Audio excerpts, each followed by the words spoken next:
আজকে আমাদের রেসিপি ডিমের কোরমা। আসসালামু আলাইকুম এভরিওয়ান, আশা করি সবাই ভালো আছেন। চলেন দেখে আসি কিভাবে রান্না করছি। ডিমের কোরমা রান্না করার জন্য সব উপকরণ একসঙ্গে গুছিয়ে নিয়েছি।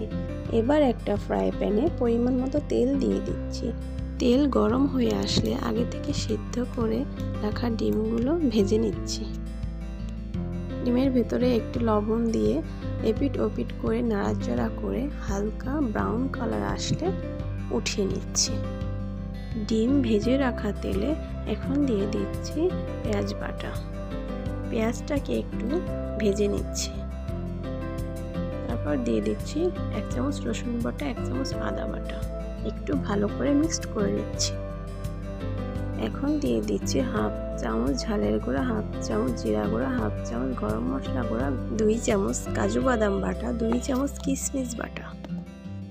একটু পানি দিয়ে মশলাটাকে ভালোভাবে কষিয়ে নিচ্ছি।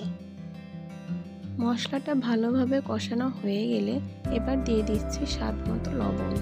এখন দিয়ে দিচ্ছি সেই ভেজে রাখা ডিমগুলো। মশলাটার ভিতরে ডিমগুলো ভালোভাবে কষিয়ে নিচ্ছি। এক একজনের রান্না এক এক রকম। আমি তো এইভাবে রান্না করেছি, আপনারা চাইলে আপনাদের মন মতো রান্না করতে পারেন। এখন দিচ্ছি মাঝখান থেকে ফেলে রাখা কয়েকটা কাঁচা ঝাল। আমাদের কষানো কমপ্লিট। ঝোলের জন্য দিয়ে দিচ্ছি লিকুইড মিল্ক। এখন ঢাকনা দিয়ে ঢেকে কিছুক্ষণের জন্য রান্না করে নিচ্ছি। আমার রান্নাটা প্রায় হয়ে আসছে। আপনারা চাইলে চিনি অ্যাড করতে পারেন, আমি কিন্তু চিনি অ্যাড করিনি।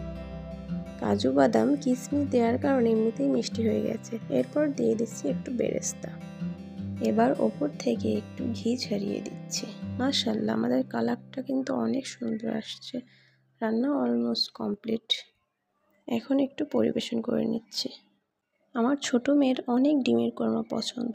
ও এই প্লেটটা পেয়ে তো অনেক খুশি। আজকের মতো এই পর্যন্ত। আল্লাহ হাফেজ।